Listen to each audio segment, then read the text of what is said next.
Okay, namaste. Hello, everyone. Welcome all of you from all over the world, but this is Amsterdam Satsang. I don't know how we're doing that, but that's okay. It's special for Amsterdam. A unique It's the people. virtual Amsterdam. Yeah, we all get to be in Amsterdam for a day. All right. Okay. Namaste Namaste. and welcome. All right, today we're going to talk about the predicament. It's called this transition. And it is clearly evidenced now for many of us worldwide that we are in a kind of a particular focus. Here in the United States, we just hit 4 million new cases found, of course, but total. And the thing to get is that it took almost 3 months to get the first million.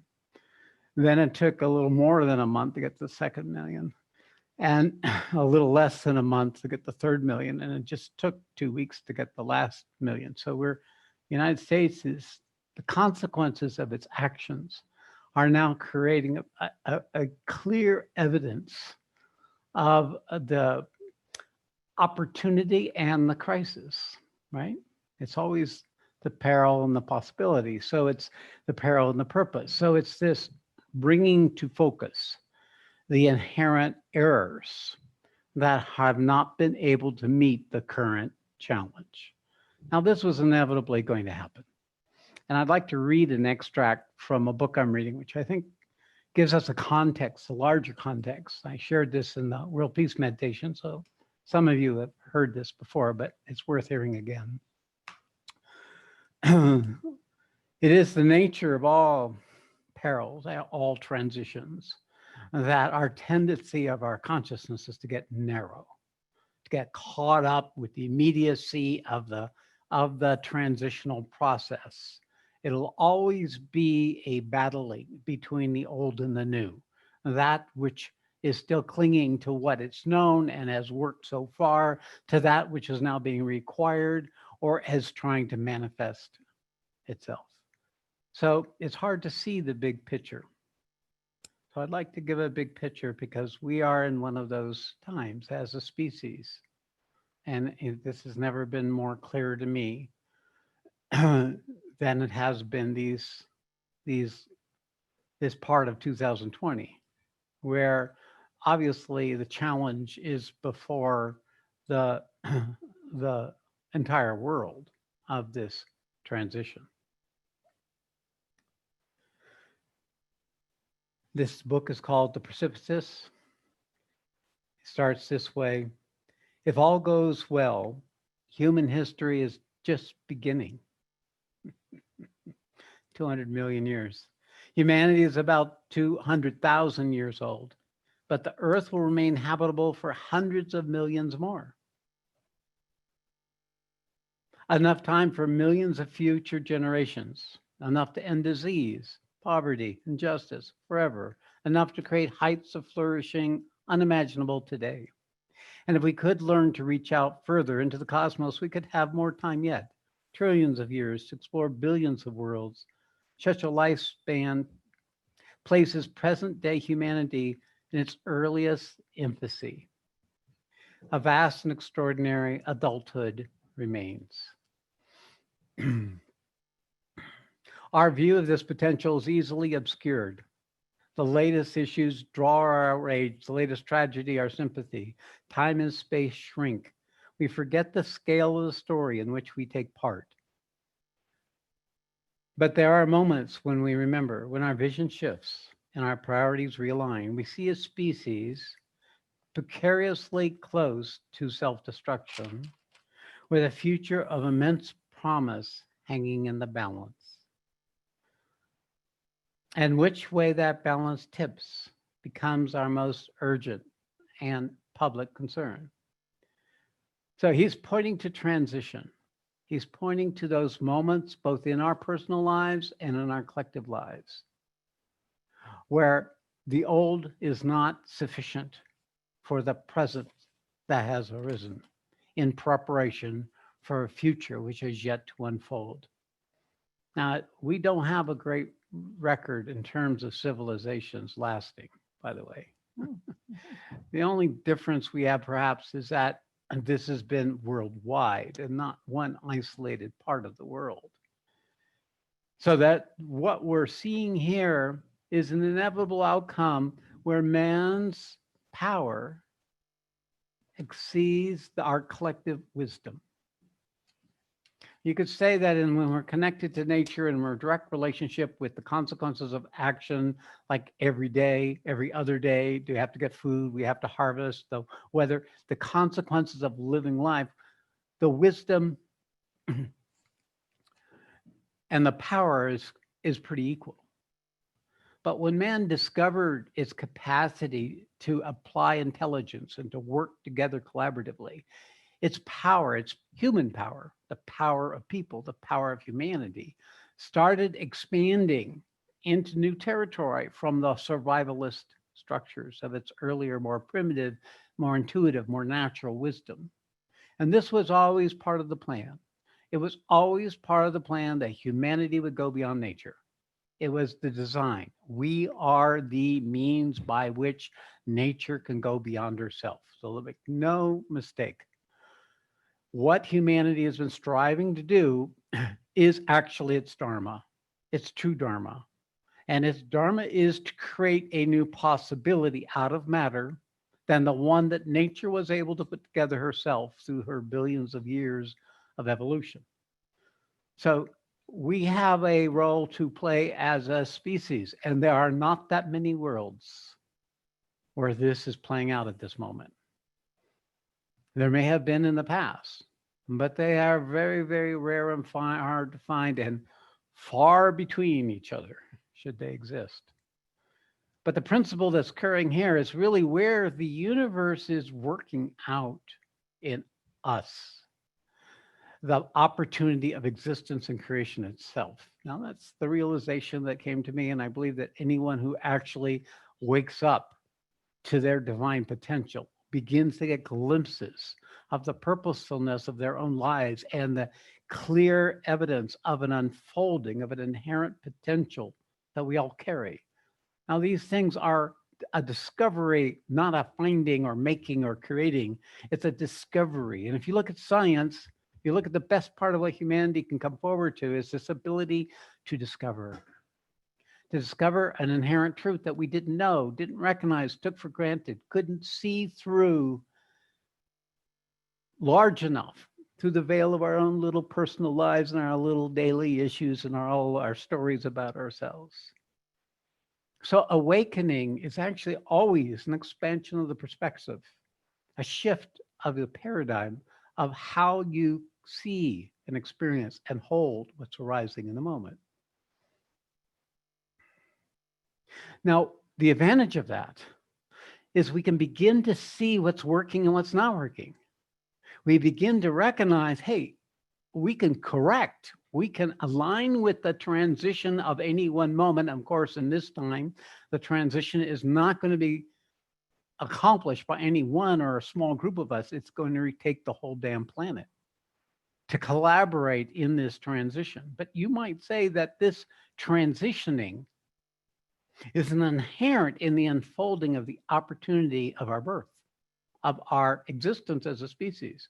As a matter of fact, in the entire creation, because all of the creation was necessary. It was all preliminary in order for our species to come into existence.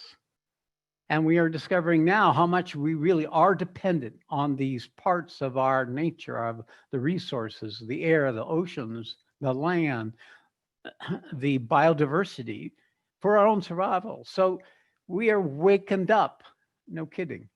We have awakened up compared to any other time in history, and we have wakened up collectively. And of course, that carries with it the problems we see everywhere, which is what is truth, what is not truth. It's the old is still laying claim to the new. And why? Because the old is addicted to power, and it uses that power to preserve its little piece of power.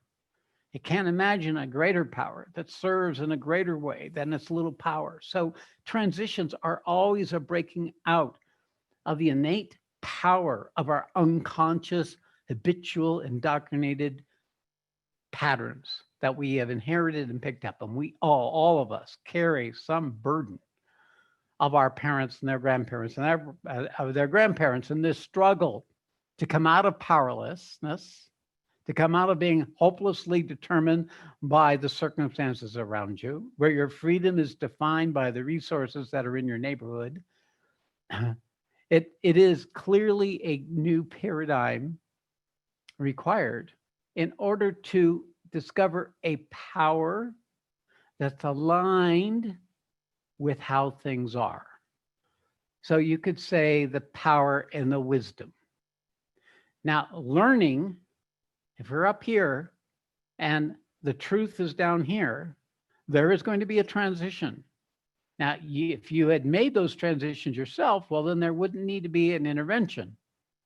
But an intervention had to happen. And we're in that place right now as a species.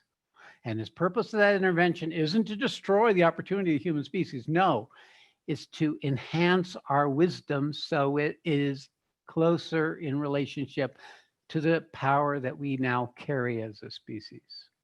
Our science, our technology, our ability to go beyond nature, our ability to create new possibilities out of the fabric and the substance and the elements and materials of existence itself. We are now actually the gods in terms of nature. We are able to play with the pieces and reassemble them in new ways to have a greater effectiveness for whatever area of the inquiry that's focused on. So in this time of transition, be it our own individual breach where we leap up and come into the world and recover, come out of our diminishment and come into some greater authority with ourselves, and that which is left behind, that has not been made wise, that is still immature, that is still naive, that is still not in responsiveness, responsibility to your position in life. It's the same battle in the collective consciousness. And what we see is a battle between the old and the new, the existing paradigm where power was gripped and held on to desperately as to avoid, of course, ultimate disempowerment, which is death, to hang on to its beliefs, its ideas, its position, and the agreement that it's created around itself. It's a desperate struggle, actually, most of which lies in the subterranean levels of our awareness. But if we open up when we awaken, we begin to come awake to these subliminal, subconscious, subterranean forces within ourselves. As a matter of fact, the greater the awakening, the more horrific may it seem as we reveal that which we have not waken up to, that which we have not been able to be responsive with. Those diminished, uncapable parts of us that are still naive, childlike, innocence, ignorance and innocence are very close to each other in terms of qualities. It's not that ignorance is wrong. It is simply a byproduct of this naivete and this not knowing it's different than what your ignorance is telling you. All transitions are waking up to the ignorance, waking up to that which we do not yet know, that which we were taking for granted, that which we were not giving a due attention to. And the requirement, and it's a requirement for all of us, is to find a set of skills, to find the information, to get the correct knowledge that allows us to collaborate with the intent of the transition, which will be always to be wiser, to be more in correct relationship with the unfolding opportunities that us human beings carry as a transitional species coming out of nature's rigid programming into a possibility, not for existence, for life, but also for spirit. So that spirit can more infuse life. And inevitably, when spirit infuses life, there will be greater peace, greater collaboration, greater apparency collectively with what is the problem and what may be the solution. And if you look into the world now, it's not all hopeless. We're seeing medicine, worldwide scientists coming together in a consecrated focus to come to discover the essence of the problems and the possible solutions by finding the vaccine. And look how quickly this is happening. It's unprecedented that we as a species are enhanced by each other. That what any one of us can do, even a one genius scientist can do, is a small fraction of what all of us can do when we align our intent and put our focus and resources to the problem and the possible solutions. So therefore, when the wisdom starts matching our power to affect change, to make something happen, we become empowered in a new way to be effective, to be useful, to play our role within whatever our capacities may be, or the opportunities for those capacities that may be with us. Human beings are transitional beings, something between matter and spirit. We're transmuting in our evolution. Our conscious, civilized organization coming together as a species is our evolution. Our languaging, we're coming into a oneness as a species. We're coming into an organization of relationship with each other that has never existed before. And we are all intimately connected and can be intimately connected to 7.6 billion people.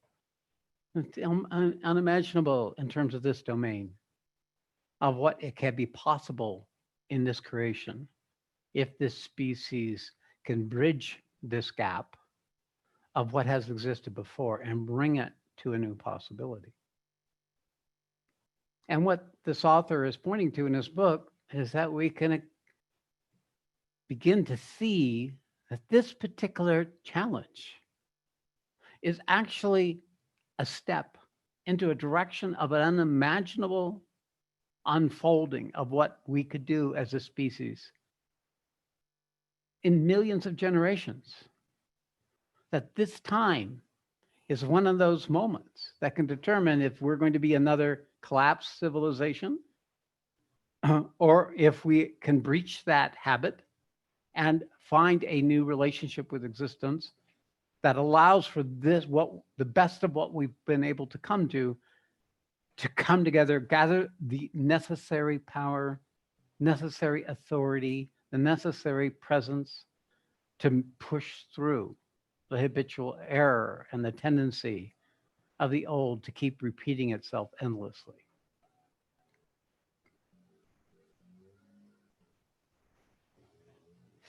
Now, maybe in the background you can hear grinding and thumping.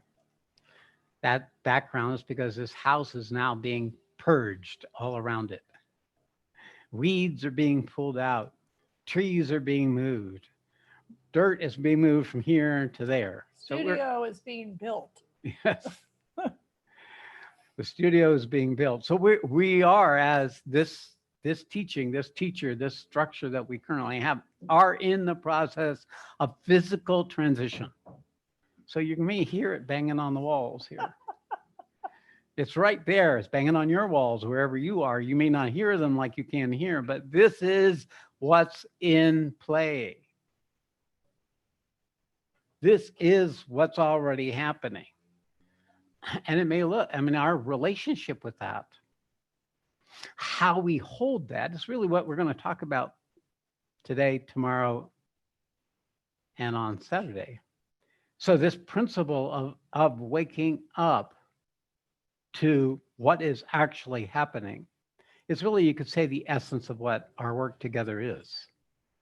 What we can do, each one of us and collectively, is organize our consciousness, our ability to direct our attention consciously to the predicament that is occurring, both within whatever our own reflection of that may be. And by the way, I know a lot of people working with me right now are going through a very important transition that they would not be able to go through unless they had the sense of the greater purpose of the process they're in.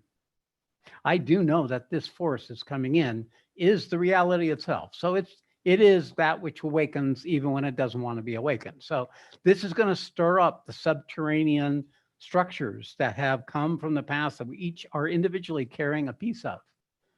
So those who are working with me are encountering the incarnation force, and that's nuclear. That is core redesign of that quality of consciousness that we are. And it's going to force, outside of the gradual, gentle evolution nature can provide, it's going to force an acceleration of your evolution as it is accelerating in the collective consciousness. It'll have two functions. One, to make the error clearer, to show the ignorance, but two, to make you aware of it, more in touch with its consequences, more in it met in your own body, in your own individuality, as well as recognizing how it's impacting others around you. There's a deep disturbance in the collective consciousness. This is a tidal eruption from the dark subterranean forces.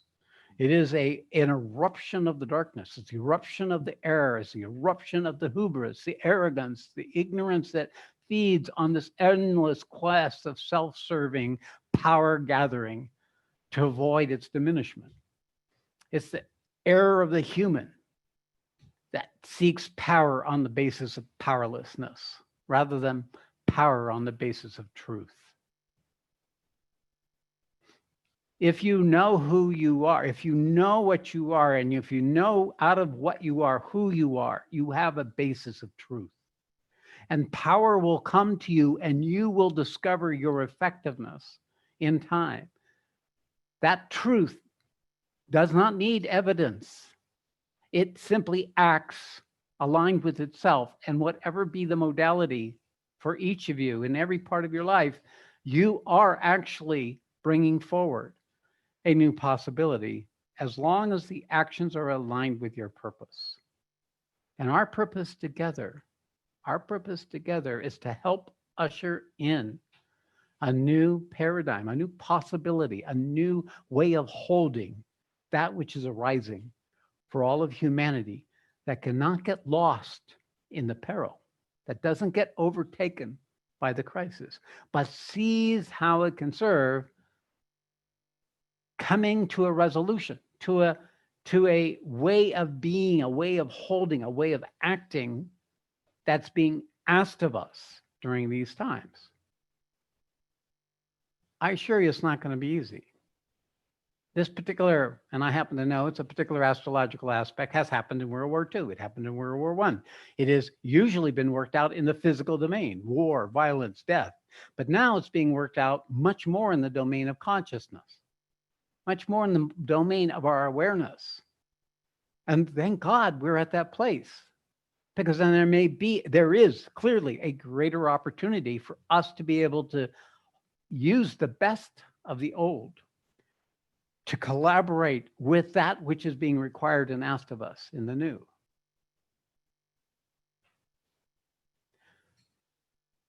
So transformation ultimately is to bring you to your adulthood.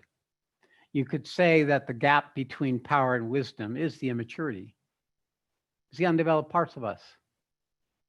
And those gaps we closed or we didn't close in the course of our own transitions as we developed from children into our early adolescence, into our socialization, into our relationship with our parents and with others, into fitting into the culture, fitting into the expectations of those around you, becoming a quote adult, and the early adulthood, trying to find a way to manifest in the world that's aligned with whatever your conditioning happens to be as best as possible. If it's successful, then there's this sense of greater possibility. If it's not, then there's this diminishing and contraction that occurs. That's the human development. Each time, each stage, each time, from childhood to pre-adolescence, from pre-adolescence through adolescence, from adolescence into early adulthood, these are actually periods of crisis. They're moments of transition.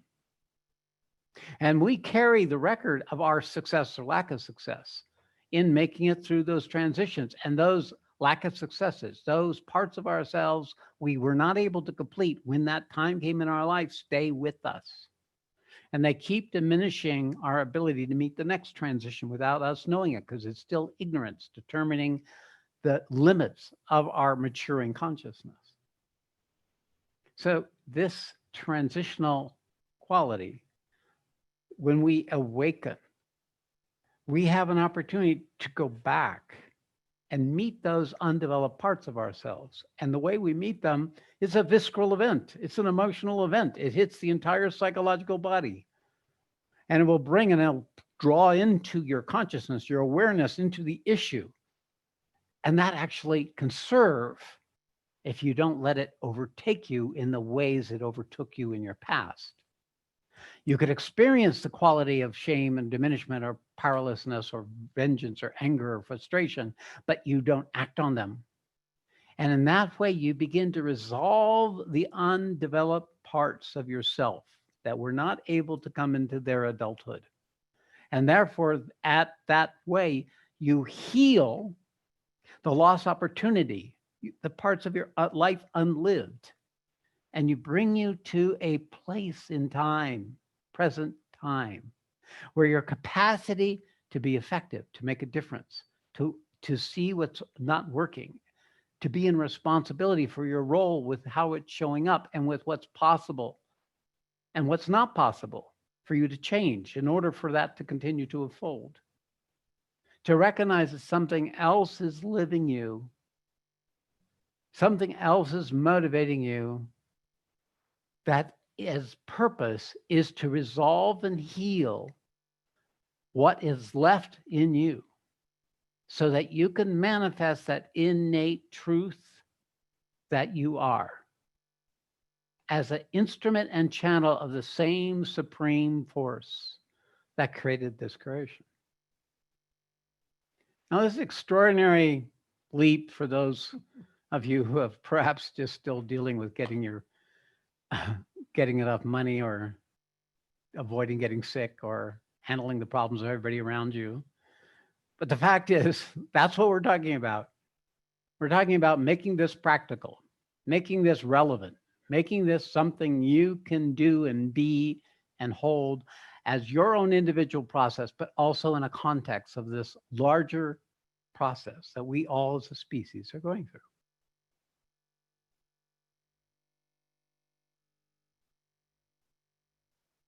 It's not something I'm doing. It's something I'm pointing to that's already happening. I don't do anything. I just point the traffic in the direction it's already going. It's not me doing this. I'm not saying this because I'm making shit up. I'm saying this because what lives me points to what is happening and makes that apparent to you and empowers you to see that so you can be empowered to meet your own process of your transition and thereby contribute and be useful in the transition that's going on in the collective consciousness.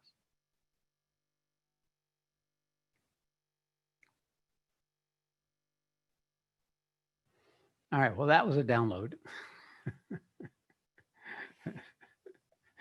And I know how these downloads work. They're just probably going to just fuck up your life a little more. Or they'll inspire you into new places, at least for a while. I know the consequences of what I do, right? And I do wish for all of you to be able to have enough understanding, right information about how to integrate it and hold it. Because no matter where you are, no matter how bad your body is right now, no matter how hopeless the process is going on in you right now, all I can say is congratulations, you're actually doing the work. It is the only, I'm sorry, that's just the paradigm because we sacrifice ourselves. That means we sacrifice the old so that this new possibility can manifest. And it costs, it hurts, it's painful, it's diminishing. It throws us into the subterranean qualities of ourself we didn't even know were there. We have to own it though, because the tendency is to just project it outward. It's very hard to hold the poison, your own poison. So we tend to project it out. So we have to own it and be there because that is what's necessary. It is what's needed to be with that which no one's willing to be with, but in yourself. That's meeting of these subterranean forces that are vigorously at work because this is their time. They have a possibility of shutting down the whole thing. They would love nothing better than to gain enough power to seduce and distort and distract the possibility of human consciousness, and that's its true power, to continue to unfold beyond what it knows. So it is not easy. This is the battlefield, and we are in the midst of it. And it's going to go on for some years, and maybe even more. But the principle is I can see a cascading things of coming. What we see now is just the leading edge. Now we have to prepare ourselves right here, right now, in every moment of our gathering together and with each other and whatever the format of the programs you gather together with, to keep empowering our ability to recognize this is a transition. We need to be steady. We need to stay aligned. We need to support each other when they fall out in the process through a process of remembrance, remembering your purpose, remembering your awakening, remember that possibility you carry because you need every bit of that wisdom to be with you as part of your everyday life, to give you the ability to be steady, to be persistent, to be willing.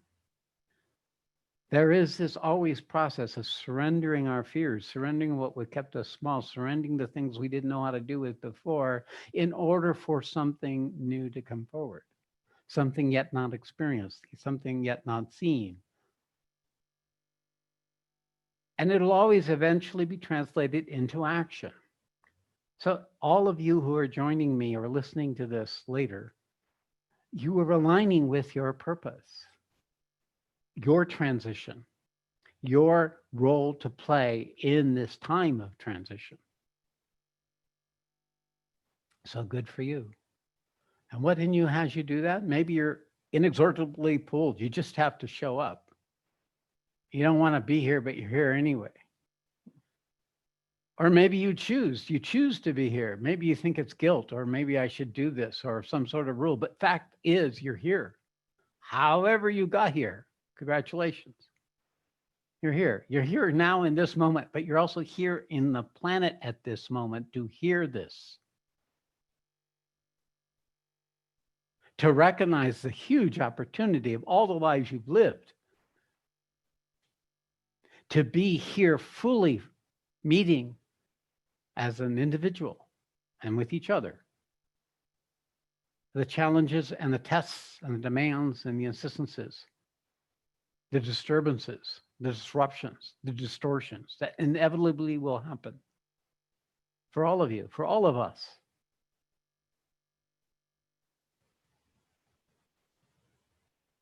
So you might say, what is the question? How can I be steady? How can I find that part of me that can stay true? How can I stay true even when everything is saying it's not, either inward or outwardly? What is it that I need to call forth?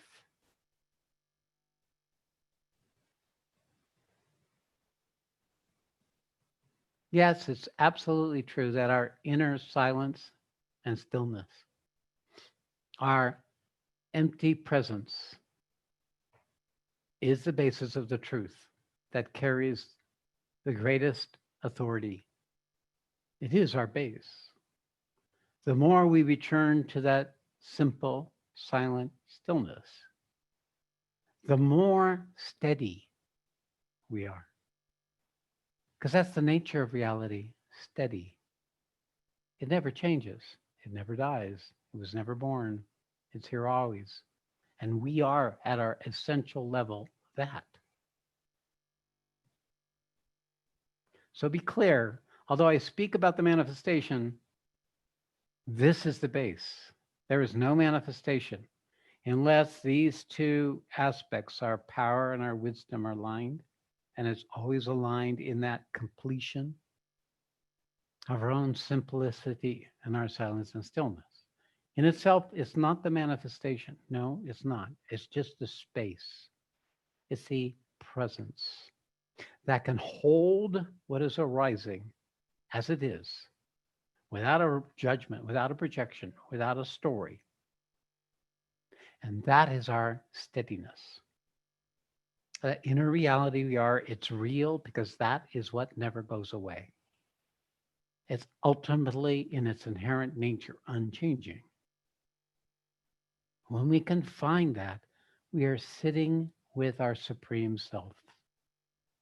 We're sitting with this potentiality that was the core of all existence. We are the opportunity for that potentiality to actualize. And the more we choose to open to be resting in that place, the more that which is seeking to live through us can come through pure, true, aligned, with love, with effectiveness, with clarity, to bring order to the chaos. Now, chaos, there is no such thing as chaos. It's just unfolding. But the ordering is that which holds the chaos in its unfolding, that knows the chaos is part of the transition. And transitions are occurring almost with every breath. The old air is being exhaled. The new air is coming in. So be clear, transition is not, as it may seem right now, an event that occurs periodically in time.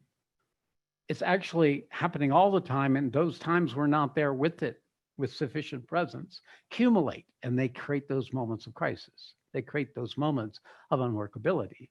And that's where when we think the problem are, but actually it's the being in the relationship with this transition that's occurring with every breath. So this makes it simple, right? You take it out of the story of what you should do or what you shouldn't do or all that, and you get right into what's already living you. Because it will bring forward that which needs to be brought forward. It will bring you the steadiness that's needed, even though you don't trust yourself to be steady. It will bring you that wisdom that isn't yet yours, but which is needed in the moment to meet that which is arising, to bring humility, to bring right balance, to be able to see through your own stuff, to being with what is it that you have that's before you and what is your role with that that's arising. When we live from that place, you can know, you can trust, you can have faith that the universe is bringing you what is needed so that you can actualize that potentiality into your life. Because that's where we are, where the tire meets the road. We are where the evolutionary purpose comes into existence. We are the means by which the universe actualizes itself, where the supreme comes into existence as us and through us. This is my realization. This is clear as anything. It's as solid as anything. I know this to be the foundational truth. I wish for you to understand and recognize this sufficiently, to strengthen you, to be able to join with me and with each other in bringing about a new ordering, a new possibility to be able to actualize a new relationship between all of us, all of humanity, that can allow this, the next million generations, to unfold in the opportunity of what it means to be human.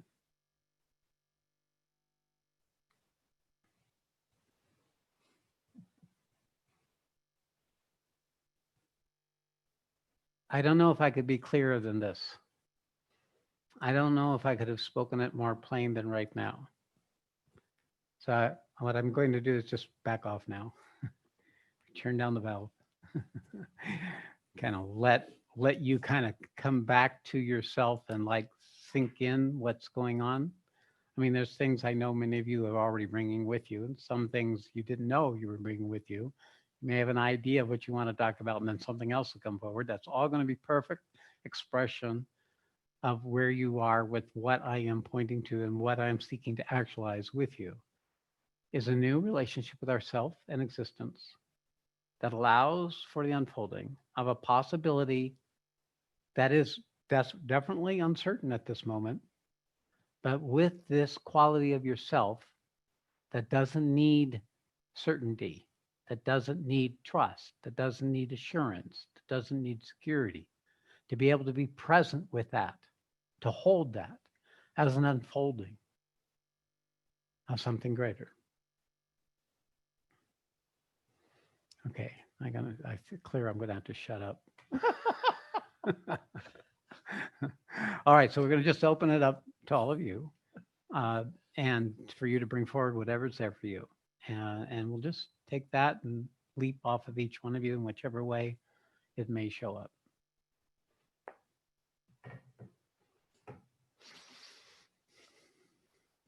Nobody. No, Cool. yeah, we All right. haven't. Well, we Give it a second. we knocked some socks off. So let's see what happens. Give it some time. So, A little silence and stillness. Matter of fact, I see Julia's hand yeah, raised. he's okay, but you know what? I think let's just take a minute. Let's take a minute. Stay there, Julia. Stay for 1 minute. Because what I want you to do is get back to your stability. All right. So let's take a minute. Be aware of your breath, the simplicity of the new and the old, the transition of the new and the old that your breath is. And then feel into your body and just get in touch with where you are right now. And the question is, where are you in your own transition? Where are you in relationship with the transition we're all going through? Okay, and just breathe into that, feel that into your body. No requirement to share it, but you're totally free to share it as maybe an opportunity. But find that silence and stillness, simplicity. Nothing being asked of you, no requirements. Your only job here is to show up, be present. Let any inclination to action arise from that place. So if you speak, let it arise from that place of stability within yourself. So let's take a minute and find that place of stability in yourself.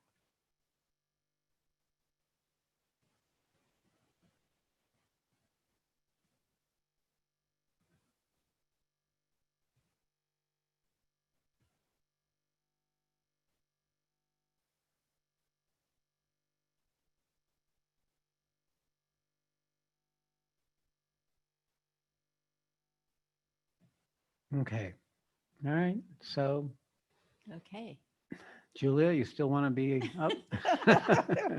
Okay. Hey, great. Julia. Good Good to to see see you. you. Yeah. Hi. Well, my heart is pounding. I just had a practical question. I've been really appreciating the opportunity to meditate with you and with other members of New Dharma in the mornings. And the experience I've been having with that in recent times is that I think I'm falling asleep sometime in the last half hour. And I say that because I come out of a dream when the bell rings. And it's not a vivid dream. It's kind of a hazy dream. In contrast to some of the other in meditation experiences I've related to you. And I'm wondering if I might be training myself to fall asleep while meditating. I'm doing my best to get to sleep early, but I've been finding that I wake up now at 4:35 in the morning sometimes and can't get back to sleep. So Join the group. I wonder if you have any advice for me. Yes. Feedback. So allow the tamas. Allow the tamas. If you lose consciousness, you're someplace else than your mind can recognize. But it's my experience, if you're sitting sufficiently upright, you're not too relaxed, that you're actually in a place where you're not there. And the universe can actually do its work most effectively, like being under the anesthesia. So Thomas is not a problem. It is only if it accumulates and accumulates and it starts affecting the body. But in this case, what you say is sleep is a form of nidra, of a sleep where you're not there. It actually is samadhi, but you don't know it's samadhi because we're not awake enough to be awake while we're asleep. But it does come where you actually are there in what we human beings call sleep. Now, there's a part of the body that takes us over and we can't access. It's not really samadhi, it's just historical sleep. And there are characteristics, for example, a heaviness and a stupidness as you come out, like you came out of a deep sleep or been interrupted in a deep sleep. But that's not necessarily a problem, as I'm saying. It's been my recognition that people who are connected to me and are seeking aligning themselves to this purpose, there will always be periods where the tamas will be higher, and then the rajas will be there, and you'll be bitching about how awake you are and how it takes so long for 10 minutes to go by. And then there's the Satwa, and those are going to be your best meditations. That's inevitable. You've got a body. As long as you've got a body, that's going to happen. Even when you're in your transcendent body, the gunas will be there. You will have different periods of clarity and access to your being in those domains based on the Sattvic cycle. And the Rajas is going to give you as its benefit insight. Actually, Rajas inherently carries the force component of Chit, right? Sat is Satwa, Chit is the force, the energy, and Ananda is the Tamas.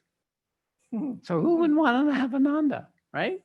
But when we come back to Rajas, we have a repulsion to our Ananda. We think it's a diminished. We're like childlike. We're in our bodily condition. But in fact, it's all forms of the manifestation of divinity and matter. So don't be worried about tamas. You're doing the work. And, part of it has to do with other factors. This may be occurring because there's not enough recognition of the peril you're in. That's what Thomas does. We go to sleep, but we're kind of walking sleep. We're actually the walking dead because we're mostly sleepy as we go through our lives, right? Looking to stay asleep in the way we're familiar with our lives to be. So most of us don't want to stay awake. It's very uncomfortable to be awake.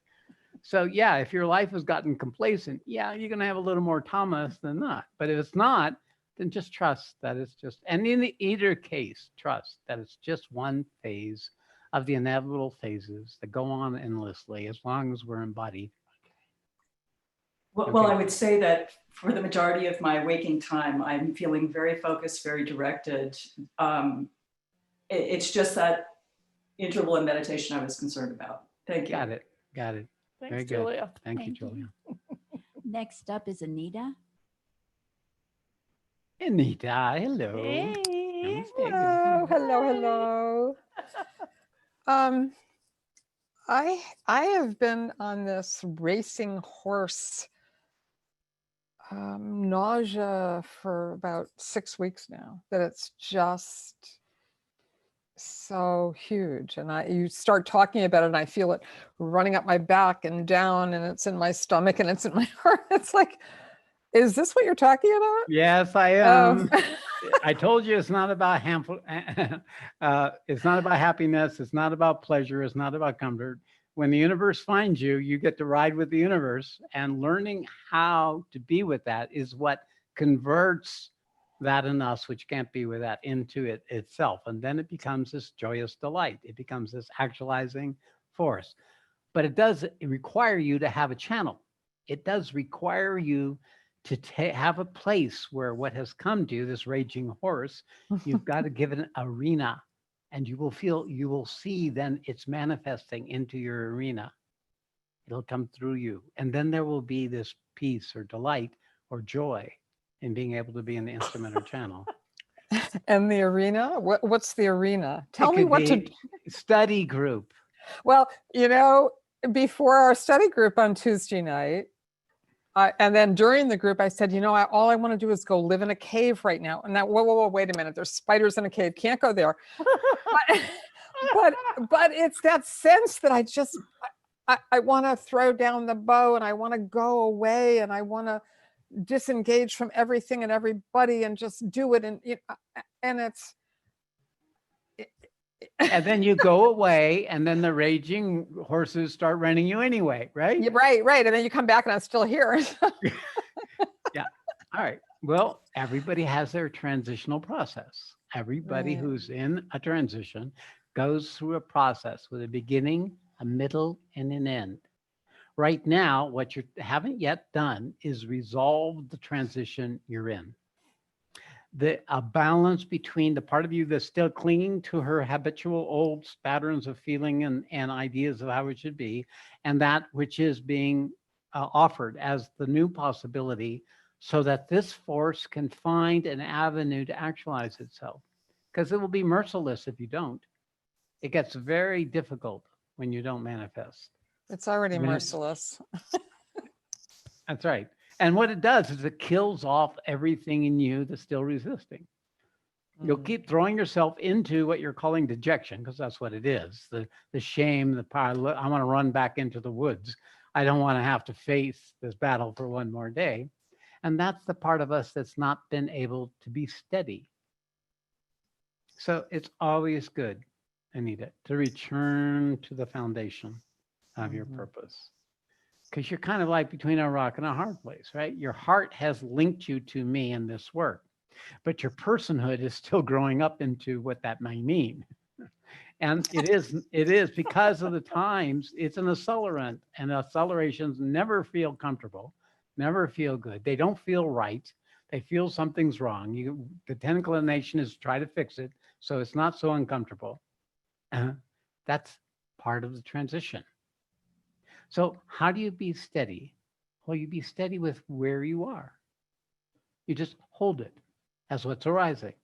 You pull back from the part of you that's choosing to resist it, that wants it to be different. You return to that place of stability within yourself, and then you can choose what is arising rather than resist what is arising. This develops our capacity to be a surrendered channel for the unfolding of that divine principle within us. And I'm sorry it's so late in your life and it's occurred when, the body is giving you all this trouble anyway, but it's better late than never. It's better to take advantage of the years left to you to play this part as best you can. And yeah, come on, you can complain to me, complain to your group. I hear groups start out with complaining, right? How miserable it is. And everybody is empowered to share their complaints, but it's in the context of what we're creating is beginning to show the unworkability of that which is not able to make this transition, which is not able to align with this purpose. That's not to say there aren't some of you, and not to say there aren't times when you conduct a group where it's joyful and delightful and you're enriched and connected. That's also there, but the ego dismisses those as unimportant. You have to keep remembering in remembrance of what the opportunity is in your own experience and not believe the resistance or the negativity that's arising in reaction. How do you do that? Practice makes perfect, my dear. You just keep doing it. You just keep being steady. Keep finding opportunities to speak up, and you do. You can't help yourself. This is your creative nature. She just bursts out, right? You keep throwing herself into the next cauldron, because that's the nature of what is the truth in you seeking to actualize, because you're in touch with the peril. You're in touch with what we're talking about. You're so in touch with what we're doing. Your whole life is organized to be useful in this way. Recognize your own nobility. Be where you are. But, sometimes with complaints, it's best not to say them. I tell you, if you just can hold your complaint, you can find all kinds of rich material within your own body. Because that's what we're doing with the complaint. We're trying to get rid of something, get agreement for it, so justify it, right? So if you hold it, you start unfolding what's really going on in you that you don't want to be with. Now, 6 more people. Okay. All right. It's okay. It's perfect. Thank you, Anita. This is a story for all of you who are still waiting in line and those of you who will not come forward. Thank you. All right. Thank you, Thank you. Anita. Bye. Next up is Prem. Hey. Prem, good to see you. It's been a while. And he's not Oh, unmuting. We can't hear you quite yet. You got to unmute. Yeah, you got it. You hear me now? Yes. There Hey, you good are. to see you. It's just a delight and lovely to see you. So happy to see you. And you're for real, man. You really are. And the way you just shoot the breeze with this. And I wouldn't be anywhere else. It's like I've never been so much alive now, even though it looks like death, Yes. you Yeah. know? And the membrane of the collective is so pulsing in what you say, you know, and in this body and rippling with these movements. It doesn't matter what they are. It's of no consequence. It's just knowing what the purpose is to pitch up here and just to be having that in manifestation. That's great. Thank you. Prem, you're right in the moment of being with the truth of you and your purpose in existence. It's a rare gift where you are right now. And this is the truth. No matter what your personality, No. whatever it does, Yeah, this is just- your truth. Yeah, I know it. I know it. So thank you. Thank you for showing up. Thank you. Love, love, love, love, love. Love That's you. why it's called Prem. Next up is Lena. Lena. Ah, Well, look who's here. look at you. God, been a while. Hey, girl. Yeah. Hey. You know, there's a couple of people on today that we haven't seen in a while. It's so awesome when people just pop up. So, how are you? Well, I'm grateful, Perfect. and I'm also completely exhausted now for 4 years. Hmm. I've seen 6 different kinds of specialty doctors, and nobody's even tried to give me a diagnosis. So, but it's like, so this is like a pregnancy, but my water broke a long time ago. And Yeah. Yeah. So you're concerned it's a stillborn. right. And as you know, I used to be a good meditator. You know, I could meditate with the best of them. And now I haven't been able to stay awake to meditate for more than 3 years. And All right. So there's so you something. said, well, tamas is not necessarily a problem unless it's affecting the body, which it certainly is. Okay. So Lena, what's your circumstances? You still working? No, How are you supporting yourself? I don't know.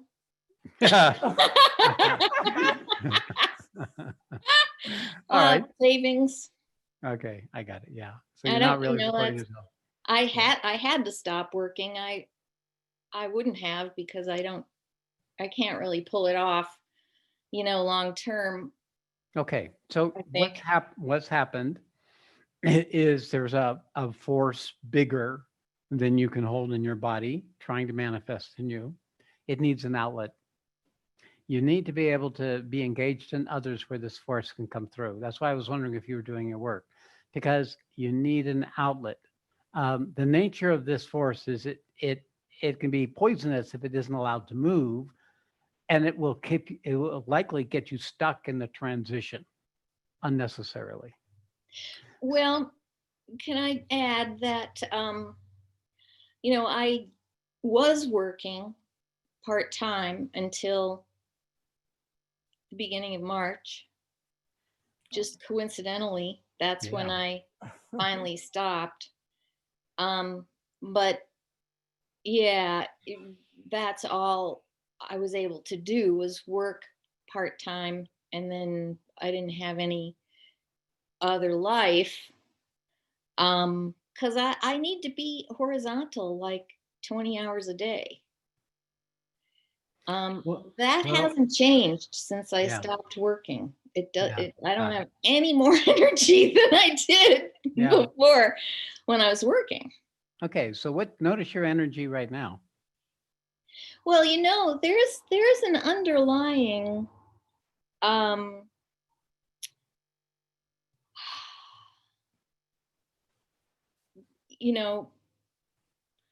what do I want to call it? It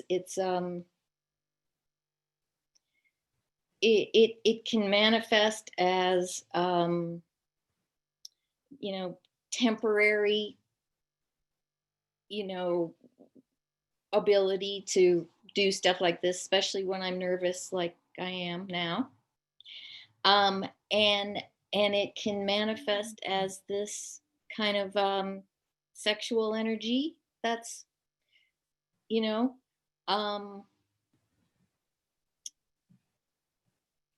there's this underlying thing that doesn't want me to go to sleep at bedtime.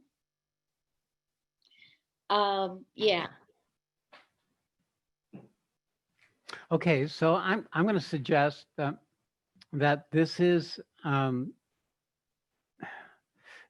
a process by which the universe is taking your life away from you. Surrender and more surrender. Exactly. This is the renunciation. It is doing for you what you couldn't do for yourself. So the part of you that would get excited, the part of you that carried the Shakti, the part of you that would seek to express that Shakti outwardly is no longer an operable modality for your transition. That makes sense to me. You have to come to another relationship where you allow the world to fall away and you come into this greater stability that can be in the midst of the intensity of your transition. Because you're right there. I believe that what's living you, Lena, is your purpose.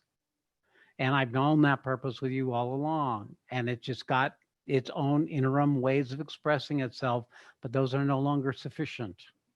It's requiring you of something more. And the idea of becoming still and silent, the universe is doing it, and the parts of you that is driven by your vital nature, your vital desire, the component of your Shakti that had a vital agenda to get something for herself is what's being killed. It's dying. Yeah. It is a dying. You're in the midst of your own undoing, your own diminishment, and you got no one to blame, and there's no diagnosis because from outside there at best they'll say it's a psychological structure and there's no cure for what you're doing to yourself, but it is part of your purpose. So the secret is here, as I said before, is to hold the part of you that would want it different than it is in the stability. The more you can do it, even if it's just a chunk at a time, a bite at a time. I call it eating elephant, right? I don't know if I used that analogy when we knew each other, but you take a bite of elephant. Elephant is uncooked elephant. It's not even disguised. It's tough. It's chewy. It's not something you would want to eat. It tastes awful, and you have to not only eat it, you have to chew it. You have to chew it enough so you can swallow it. Then you have to digest it, and then you have to pass it. So that's your process. There is something in you that is still clinging to how you were before, using that as your measure of your future. And it's no longer applicable. I'm just not sure what it is that I have surrendered a lot. So I'm And glad I know that doesn't end, Right. but Yeah. This is why Arjuna needed a Krishna. You can't do it by yourself. You're not, it's not the self that can, even the self that can collaborate is limited by its past, its resistance. You have to have something larger than yourself. You have to be willing to allow that to play out in the unfolding of your life. Now, that is all I can say is the only thing, Lena, for your future is go watch what'll happen. One of the things is when you tune into this energy, when you tune into our relationship, when you tune into the other people in the community who are actively engaged in this currently, some of who have been in where you are or actually doing this work while they're where you are, where they want to be 24 hours a day horizontal. And what I'm noticing is that for each of us carry a certain piece of the collective resistance, the ignorance of the collective, and that our awakenings before were partial release to the fundamental error that they represented, and they can only carry us so far before the next stage has to come. Ultimately, it'll take everything away, even the complaint, even the I'm hopelessness. willing. Yes. I beg for it. Okay. Well, I wouldn't beg too much. Seems to me it's come. I think the issue here is the digestion. It's incorporating it. So the pulling back from taking actions based on what you feel is wrong or should be different, holding that as an experience of your body, being with that in your body, the desperateness, the hopelessness, the story of depression is just a label for what's going on in you. Oh, I'm not depressed. Okay, that's good to hear. Then you're stuck in the structure and finding the stuckness, finding where it is in your body, taking bites of that out periodically. And just doing just what you're doing, by the way, my dear. Watch. Something more than you can do this. Just be willing. I'm willing. Done. Contract signed. Next up is Patricia. Patricia. Hello. Actually, while I was waiting, that kind of you answered some of the questions, so I'm not quite sure. But anyway, since I had my hand up, I thought I'd keep it up. One thing I was actually wondering about was this ability of the consciousness to enliven what it's looking at.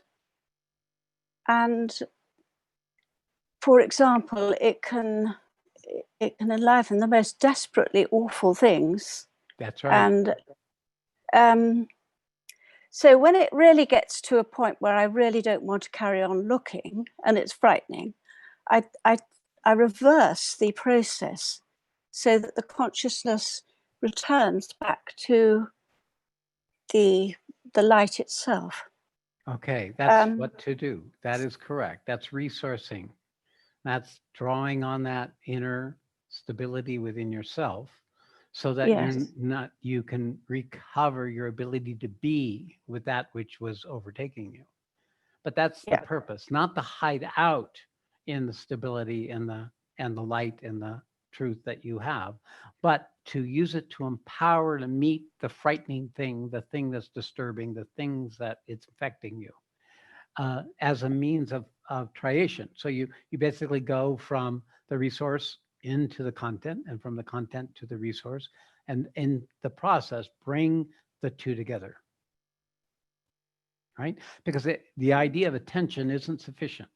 We have to merge with the object of our attention. We have to meet the fear, the frightening, the dread, the projection of darkness as an experience. So the attention is not enough. It's a starting point. You can't work with something you don't know is there. So you become aware of this and then learning to move into relationship with it, which is this process of and step in, step out, step in a little deeper, step out, step and so on. And in the process, you will empower that which can step in.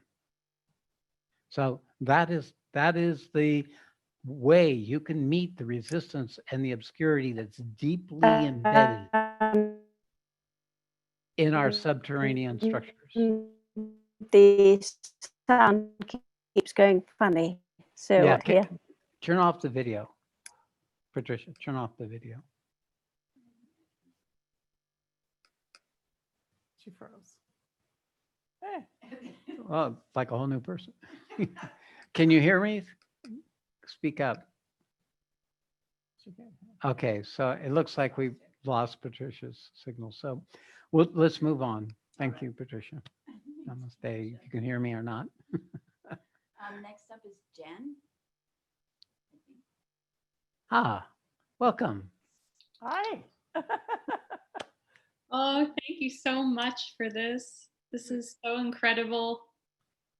Really, really exciting.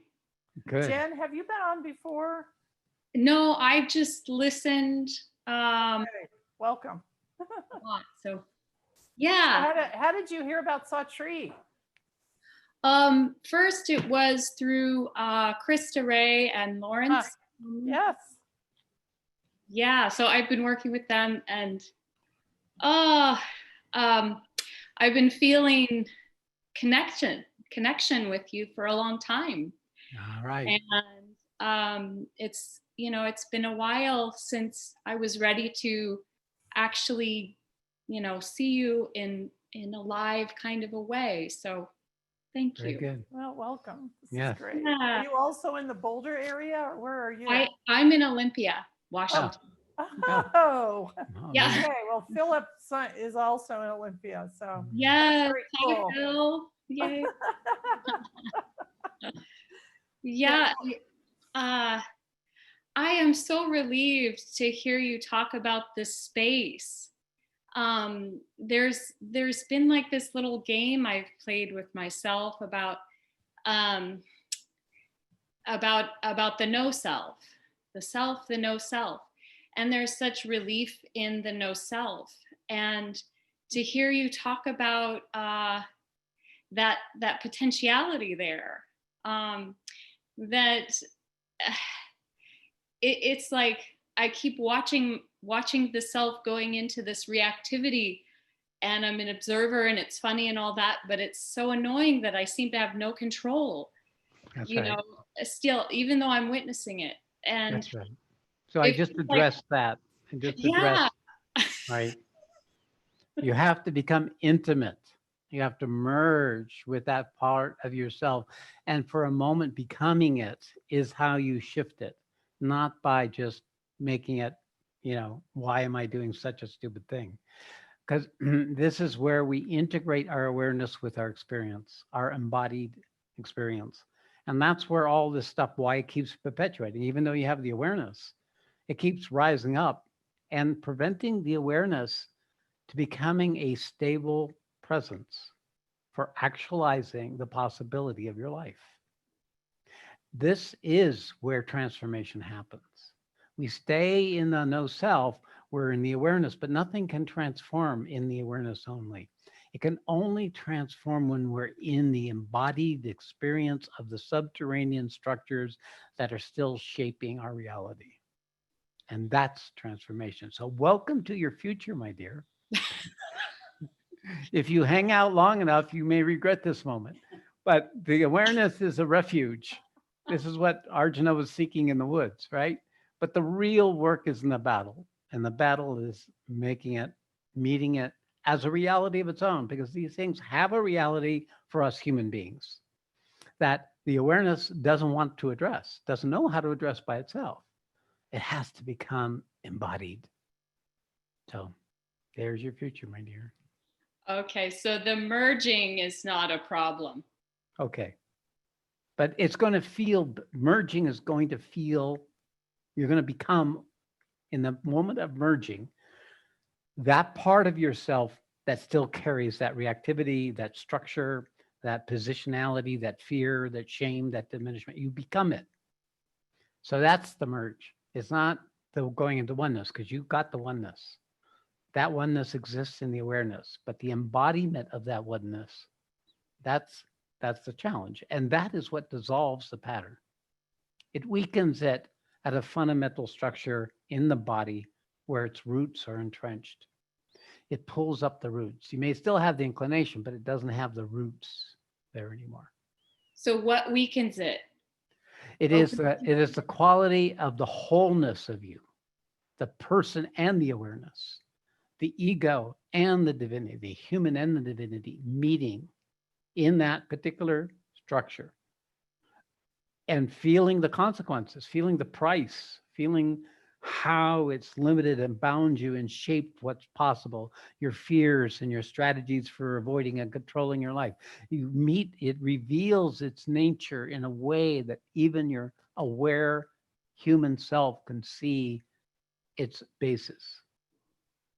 And that is what you want, because the body is a miracle. It's a revelatory structure for all the shapings of all of humanity that's kept us in ignorance. That's also kept us in that possibility of life itself.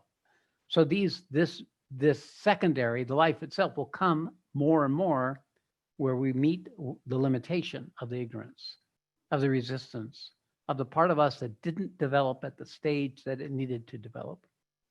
It wasn't there, it wasn't able to do it. And so therefore, now we begin to resolve that. We become the healer of our own field to purify it and to make it capable of being useful for the world, more capable of being useful for the world. But it's interesting because when I saw you, I've seen you before. Maybe I've listened to some of the programs you've done with Christa, and so maybe I've heard your voice. But I can tell you that this alignment is something you've already been tapping into. But it's good you bring it to the surface where you get feedback and to be engaged in others who are also in this process to get feedback. So that's what I invite you to, where to go with this. Thank you so much. And it feels like this is starting to answer my other question, which was the why. The mind wants to know, well, why does the ego and the habit keep dragging us, and so there's this, actually feels like maybe this benevolent answer here that this is a relationship. And so if it didn't do that, it would just be like the Satwa. Everywhere. That's right. And it's always, Satwa is here to bring forward a force for embodiment that brings the fullness of being in a body as a human being. It's an untapped reserve that expands every time we tap into it. It continues to unfold what it means to be a human being, which is this miraculous event of existing as the divine being, as a supreme being, not just one and the other, not just our awareness and our human, but the two together. So there's, as best I can help you right now. Time will tell, time will show you. It'll be your own experience. And that's the opportunity here. All right, thank you. Thank you. Next up is Courtney. Courtney, good to see you again. Good to see you. How are you? I'm good. I'm Hi, very good. I felt you differently the last time we spoke, and I was wondering if I could find it again. All right. Okay. That's good. That's what to do. Reach out, see what can come. All right. So what's there right now, Courtney? Not just that you're looking for an experience. Let it be that the truth in you wants to find out what's in the way of that experience becoming a lived part of your life. So that's where to look. So what's up right now? How are things going? All right, same. Same? Yeah, life is, Okay. you know, life's a struggle. Life is struggle. Well, you keep banging up against this door. I know something's getting through. So, the more you keep showing up, Courtney, the more availability you'll have to the thing that's drawing you to be here. This is your purpose. It's what's living you. I can feel your heart. It's a huge heart, but very protected. And this idea of being able to shed that protection and to be the pure, innocent, heartfelt being who's really there with love. That is what I want to see, and I know that's what you want to see. And that is when you come out of this, the inevitable diminishments us human beings have around love, about being loved, being accepted. It's the need for love that makes us the victim of the attention of others. We become the victim of love because of our need for love. But if we can find that love that's already there, the need quiets because we become the love. And recognizing, in fact, in Courtney, your case, you already are the love, but you don't trust it. You don't allow it in the way that it's asking of you. Your secret is to love and to love, but you got to love those things that you don't know how to love. You got to love that which you wouldn't want to love. You've got to discover the connection and the relationship with that which you haven't yet expanded into, including in that field of your heart. Because everything that's needed in you, everything that needs to be resolved, will be started when you're in touch with your love. But it's interesting as we talk, I can feel the diaphragm. I can feel the diaphragm, and I can feel the constriction in the throat, right? And that's because we're not being understood, or we're not able to say our truth, or we're not being heard. And they two go together. Something's wrong with me, or something, all that goes on. And that gets in the way of being in the stability of the love that arises from this particular channel. But interimly, right now, what are you feeling in your body? You're aware of your diaphragm, you're in your throat? Okay, good. Well, the throat's a little different, not as pronounced. I do feel it now. Okay, so tell me what's going on in your diaphragm, because I'm feeling it going into your belly. The burning? Burning? Yeah, it's burning. So it's burning. Burning. Okay, good. Well, we're doing the work. This is it. We're burning that part of you that keeps you diminished, that part of you that's still defended from its strategies of protecting yourself from your diminishment. So good. You want the experience? Burn, burn. Let the burn expand. Just right now, let it expand. Yeah. Can you feel it? It's actually, I can feel it in your back, going up your back, actually. Can you feel that? It's hitting the back of your, small of your head. Woohoo, you're turning on like a light bulb. Now just I know we have trouble experiencing what's happening in our own bodies because we don't tend to live in our bodies. But I can feel what's trying to happen in your body. So just try to attune to that fire, expanding and infusing all your body, front and back, and sides, just filling you with its radiance. It is a bliss. It's a love, it's a delight. I do that. I bring it in. I feel it. That's good. I thought I felt it clearing, but now it's back up to here. Okay, well, it's an ongoing process, right? We keep having to learn to remember what it is that's happening, to meet it as it arises in our body, and to recognize the divinity that's already there, that's trying to come into existence simultaneously with the dejection, simultaneously with the despair, simultaneous with the anguish. They're interfused, and they get transmuted the more we can be with it. When I'm in a situation, sometimes I'm talking to someone and I feel the jolt, like something happens, and I pause so I could feel the grasp. Okay. And a moment of now. That's what that is, the pause. That's when the stability comes forward and just stops. It just stops you, and you're there. And then the joke. Right? What is the joke? It's delight. It's not a judgment. It's a response to you and them and us all being puppets of the dance. It's a moment of freedom. All right. That's so good. It's so good to see you, Courtney. I love you, Guy. Take care. Okay, next up is Olua. How'd she do? Hey. Wow, long time no see, Long Guy. time no see, yeah. What brought you out of the woodwork?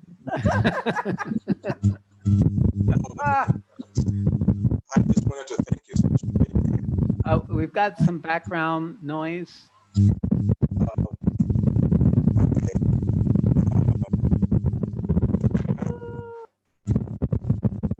Yeah, it's still there.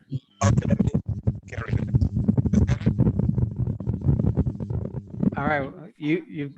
There we Have a go. fan? No, it's coming and going, coming and going. All right, just go ahead and speak. We'll see what we can hear. Maybe it's Yeah, no, it's not coming through. Jeffrey, can you help him? Do you have headphones? Do you have headphones? yeah, let me try it. Give me a minute. Yeah, no problem. Whee, ceiling fan. Yeah, I think it's the same. No, they're not going. Oh, they're not going. Some kind of feedback somewhere. See if this helps. Ah, How about now? Hey. Yay. Much better. Right. Yeah. So great. Now I have to hold the phone though. Okay, that's fine. Well, Yeah, good. I wanted to thank you, Sawtree, and I mean, from my heart, I really do. Whew, try not to cry here, That's but good. Oh, when I first came to you, I had some awakening experiences, but somehow when I listened to you that evening, when I fell at your feet, I didn't even know why. I just couldn't stop sobbing. It was just like this love and surrendering and Mm. just almost like a spiritual tiredness, like I was tired. And I just, I can't put it in words. And No, I know exactly what that is. That's the surrender. That's the recognition of your own divinity in another. It is the divine came to you and introduced itself in you as you, even though you were looking at me. That whole principle of surrendering to the form of the embodied divinity is evidence of your readiness in your heart to be an expression of that divinity yourself. Thank you. Thank you. Yeah. You kept rubbing my head. I mean, you kept saying it's going to happen. And I was like, what does it mean it's going to happen? Then about 2 years ago, I realized part of what you were talking about. It was like I was in England and I just felt tremendous pain in my heart. I would feel it, that it would disappear. And these moments of intense pain will come and disappear like it never happened. And then I found myself dying. It was so powerful, like I couldn't breathe. And I just surrendered to the moment. I say, you know what? Let this be. If this is it, so I just surrendered to it. And it was like falling into this abyss, this deep abyss. And somehow I recognize you as a part of the experience is due to your grace, because I have your picture and I still, spiritually talk to you. But maybe I should say, and I find myself dead, pretty much dead, like no breathing. I was gone. Then I realized that the I am is the one beyond death. It never dies, but not from thinking. It was all the way on the other side, just dead. There we go. There's the doorway. That's the doorway. You find the eternal passageway through that darkness to the endless light that we are. So congratulations. That's clearly something you've brought with you, capacity you brought with you this life, that it just took a touch to allow you to recover this quality of that, what I'm calling the stability. And then why it disappears so quickly is because you were merging with it immediately in your body. Just to show you how ready your body was to be able to be with, to allow you to be with that structure. So it didn't take long for you to meet it. So you have a strong vital. A strong vital can get you in a lot of trouble, but it can also make you a powerful divine channel. So you can go either way with this baby. Yeah, and it is your opportunity and your predicament. This is being given the power, but needing to have the wisdom come with it. And the wisdom will always be your humility. The wisdom will be this love, this recognition of the divinity. So therefore, that's the wisdom, the embodied wisdom, is the felt connection with the divinity. So this will guide you. This will hold you. So how are things now? What are you doing with your life now?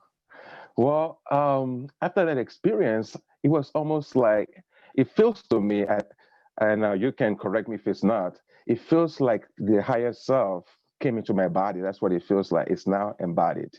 There you Like even my body is much stronger than it's ever been. I feel, it's like somehow even the words out of my mouth, it feels like I'm not the one speaking it anymore. It's something else speaking through me. Okay, there it is. Good. And how is that manifesting in your life? Do you have people who are speaking, coming to you? Do you have an arena that you express this quality that's coming through you now? Yes, it just keeps coming to me powerfully to speak, and I'm not a marketer or anything, but I've been speaking, and people are just coming and saying they felt something in what I'm saying, what I'm sharing. So I have a tiny community of friends that I'm just sharing with. I don't like to call it teaching because I don't think I'm teaching anything, but like a natural sharing just coming out, and it's not me speaking. I know it. Yeah. Because even as the words are coming out, I'm like, this is definitely divine. Like a miracle. Who's saying this? Like I'm hearing myself, like, who is this? So all right. Okay. So it's wonderful. It's wonderful to hear this. Thank you for sharing this. You are just keep speaking. Matter of fact, I invite you to tell me what's happening with your meditations. Do you meditate? Are you feeling a need to meditate? Tell me what's happening. Every morning, I will sit up, and today I didn't do it because I wanted to participate with you. So I said, this is better than meditation. The spirit sanctuary. So I didn't feel I didn't feel guilty about it. But I would just sit down, and it's almost like this mudras, which has been happening for years, but it's intensified. This natural movements and communion with existence, which is honestly, I don't understand, but it's like some kind of expansion on top of my head that feels like a big ball, like expanding, and yet it's grounded in my belly somehow. Yes, because you manifest.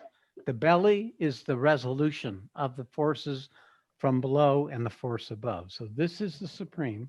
Yeah. And your body is the means for that which is the human and the embodied physical form that you live in. The Gita calls it the field. And the two forces are coming together here. So you're here, and you're in this huge quality of your own being simultaneously. Yeah, that's what it feels like. Yeah. Yes. Yeah. So that's it. That's samadhi. That is the evidence of your readiness to manifest. My invitation to you is that you start doing limited, because you carry so much power. You do small, or fairly short meditations with people. Maybe 45 minutes maximum. Be half an hour, and then speak, and then have them interact with you. Set it up. 45 minutes. Speaking for 45 minutes. No, well, just sit with people. It can be, you can speak first, then sit, then have people ask questions and interact.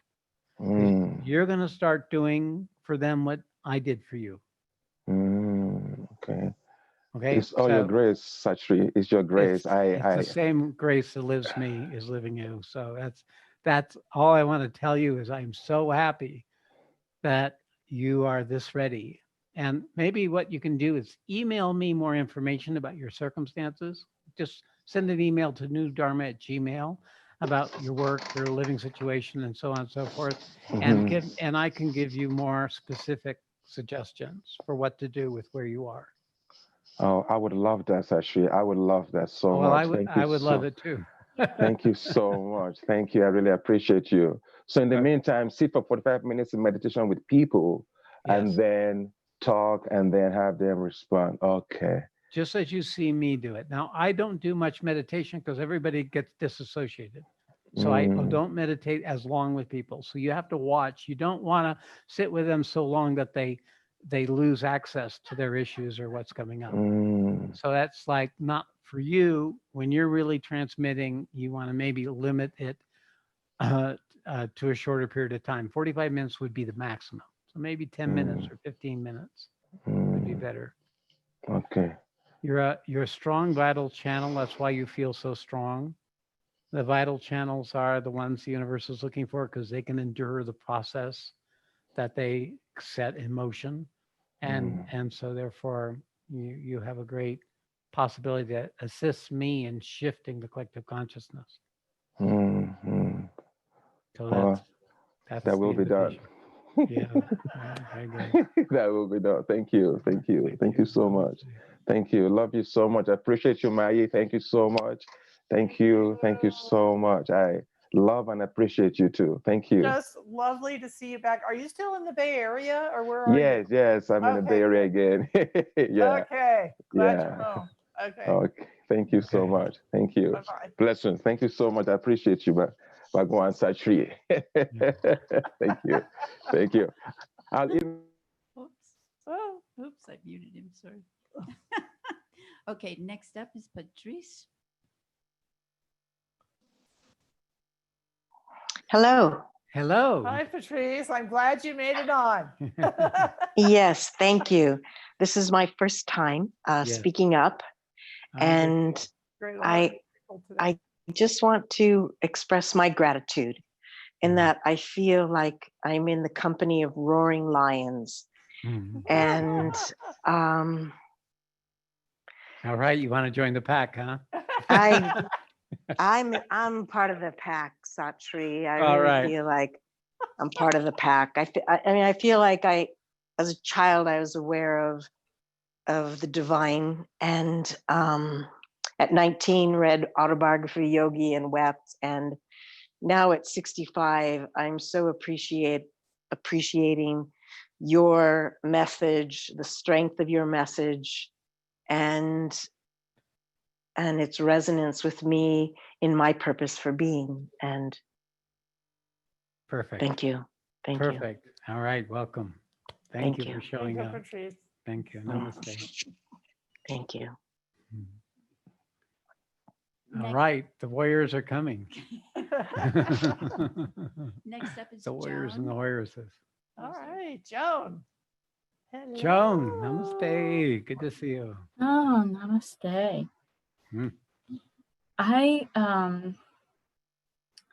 I'm so happy to be part of the pack too.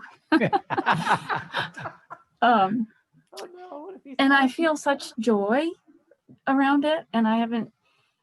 So I guess I sort of lost track because I was enjoying all of everything that everybody said, and but I can feel now that when I'm doing my world and I'm living in my world, I can feel this underlying sense, and it's hard to explain, but how I can explain it is to just, I'm living life up here, but right underneath my skin, I feel like there's clear water, and it goes down to my hips, and then my legs are standing in mud.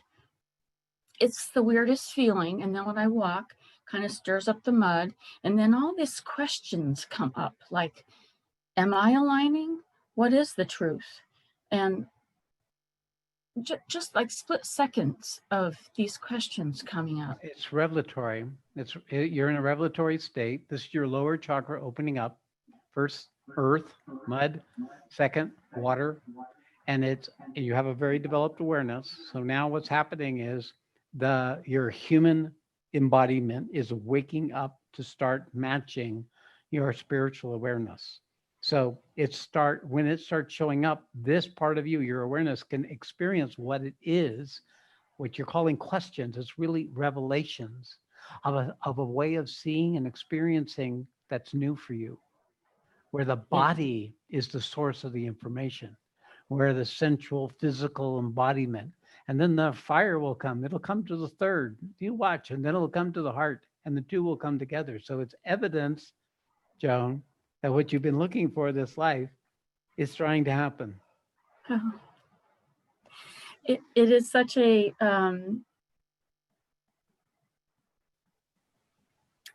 it's so new to me. You're right. It's such a new feeling, and I'm just walking through it. Whereas I would have been frightened maybe before, but I've learned so much from doing this world peace meditation. It's opened me up so much that I can sit and hold things like I've never experienced before. Very good. And you're finding the stability. This is feel- what, when we feel- become a willing channel for the force into the world, we start becoming what is the source of that force. So you're becoming what it is that you are in truth. And it will always be new. You have found the source of newness. You've bored into the well enough, and now the fountain of newness is rising in you. It's a good feeling. Yeah, it's great. It's a weird feeling, but it's a good feeling at the same time. Yep. Well, Joan, thank you. This is great. Thank you. news. Thank Let's you. Thank celebrate. you. Yes. Thank you, Joan. Namaste. Namaste. Next up is Tim. Hey. Tim. I'll ask him. Hey. yeah. Hi. Are you in? Hi. Where are you?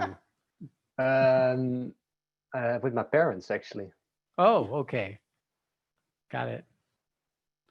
Good to see you. Good to see you. Wow. Yeah, you're riding this current, I know. Yeah. And I was feeling really uncomfortable today. And when the satsang started as well, like my whole legs from the inside were cramping or contracted. Yeah. From the legs up, and it seemed maybe around the hip area that the center is there, but now just in a few minutes it starts to change, and it feels like when you started to talk about the elements, it feels like my feet become water. It feels like watery. Got it. But still a bit of nausea around the third, around the diaphragm. Right. Okay. Yeah. So this is transformation, physical transformation. So yeah, there's a lot going on in your system right now. You can't really kind of know it. It's just what's happening. Yeah. But, there is still a lack of full grounding. So the idea of you're in the water, but not yet in the earth. So that's creating a frequency imbalance, disruption in your system because it's not yet fully grounded. So I think that's what to do. So right now while we're sitting, just imagine the grounding cord from your first chakra going into the earth, all the way down to the center of the earth.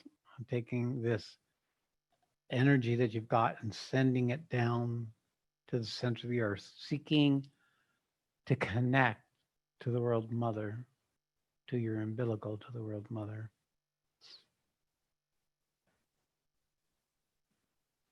Okay, now it's really kicked. So I don't know if it's come to you yet. Yeah. Oh. Yeah, right. Yeah, Oh. that's a samadhi trying to happen now. Okay. Yeah.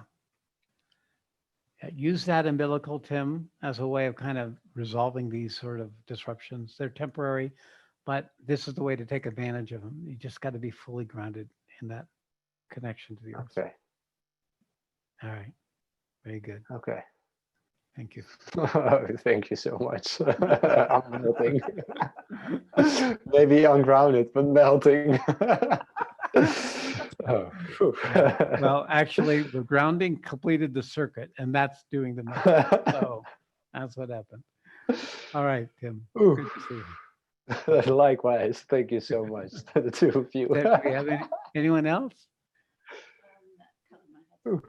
Okay, so we've passed our, Two more people. okay, We can so do very quick. we can do quickly. two quick questions. Those of you who are still waiting. Kathy? So first up is Stina. Sina. Stina. Ah. There she is. Hi. Hi. Hi. I've been sitting here and enjoying, and also having this huge pressure on the throat, and having it also going down to the heart a bit. Is it at the heart or is it at the diaphragm, underneath the heart? Right now, the heart is where it's open. Okay. Yeah. Okay, there we go.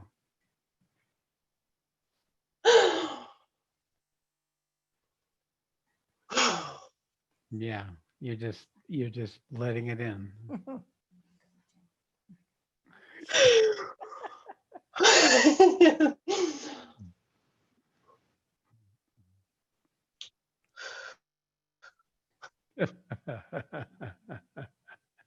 Yeah, welcome to my world.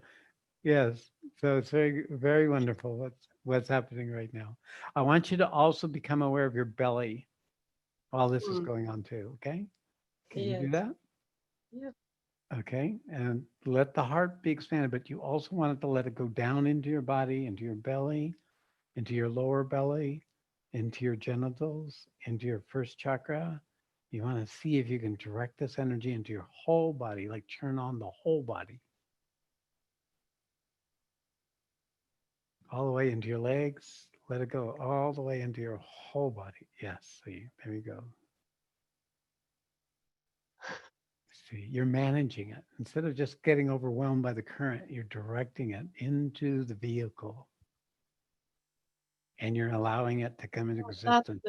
That's the thing, not to let it go up, and to go In, down. go Yeah. down into it. Yes. This is going to allow you to have it more accessible to you in your day, in your life. It's rather than just moments. Yeah. Now you also have a grounding cord, a hollow cord. You can connect to it now. The grounding cord, a hollow cord to your first chakra, all the way down to the center of the earth. So you take this energy and you take it down through your whole body and you send it down the grounding cord. You'll feel it go up the back. You'll feel it when you connect, the current will come up your back. I have it's slow moving. Okay, so that's the part of you that's just learning to be grounded. It'll take some time because your lower chakras have been somewhat left behind.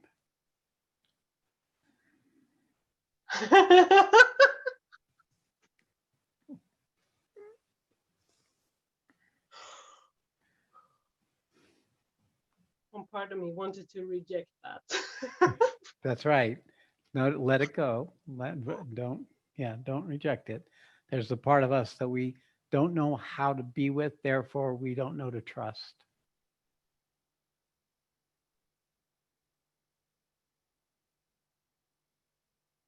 The whole body is a miracle.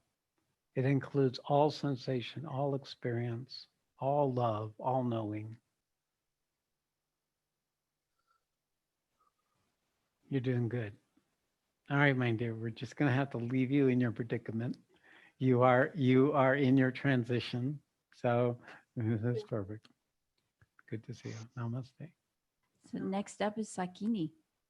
Shakini, Shakini's coming up last one. you're too far away. You're going to have to get close so we can hear you. There she is. Hey, hey, girl. Hi there. Hi. I need a connection. Oh, Got it. What's going on? I don't know. Your emotions are coming up. What are you feeling in your body, Shakini? Heat everywhere. Everywhere. Everywhere. Got it. Got it. Yeah.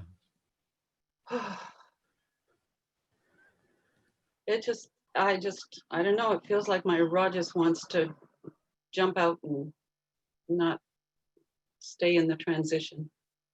Got it. The stability is a silent, still, simple.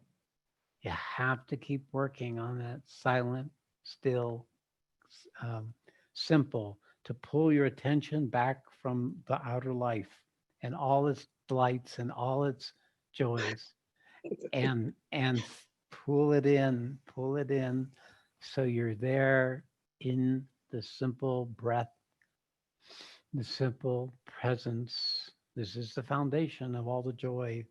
You want to be here, otherwise you get lost in this.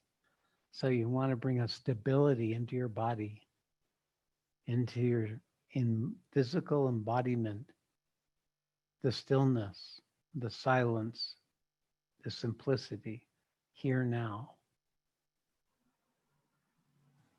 Okay, are you able to access this as I talk? All right, so just be there. That's the best way to use your time with me, is to be in that simple, embodied presence, silent and still.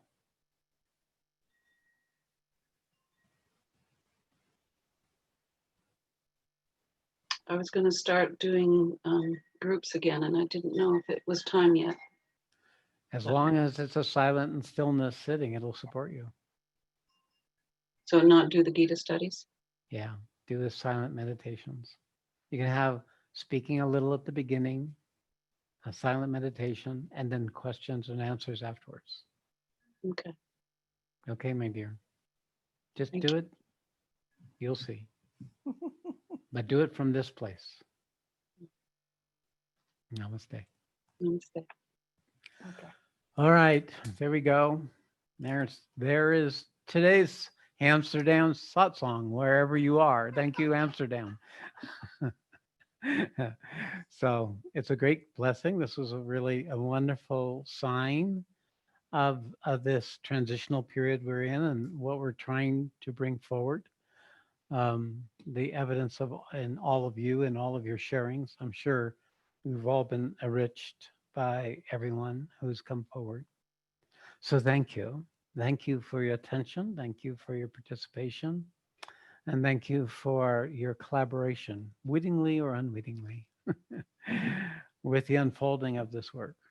So let's just take a few minutes to be in silence and stillness together. The silent, still, simple core of you.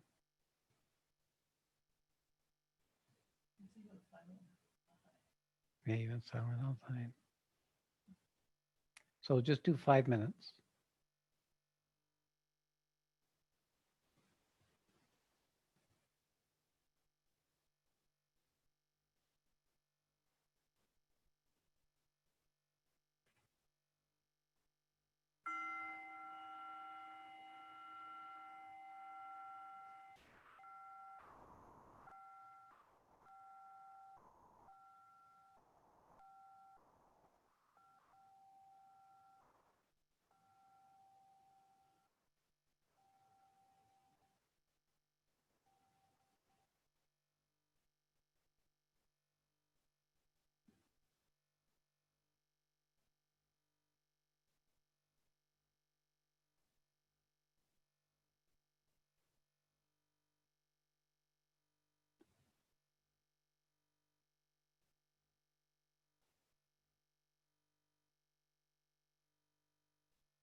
Hari Om Tat Sat.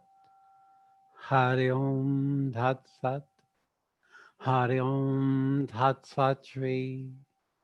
All glory to Supreme. May truth manifest. Namaste.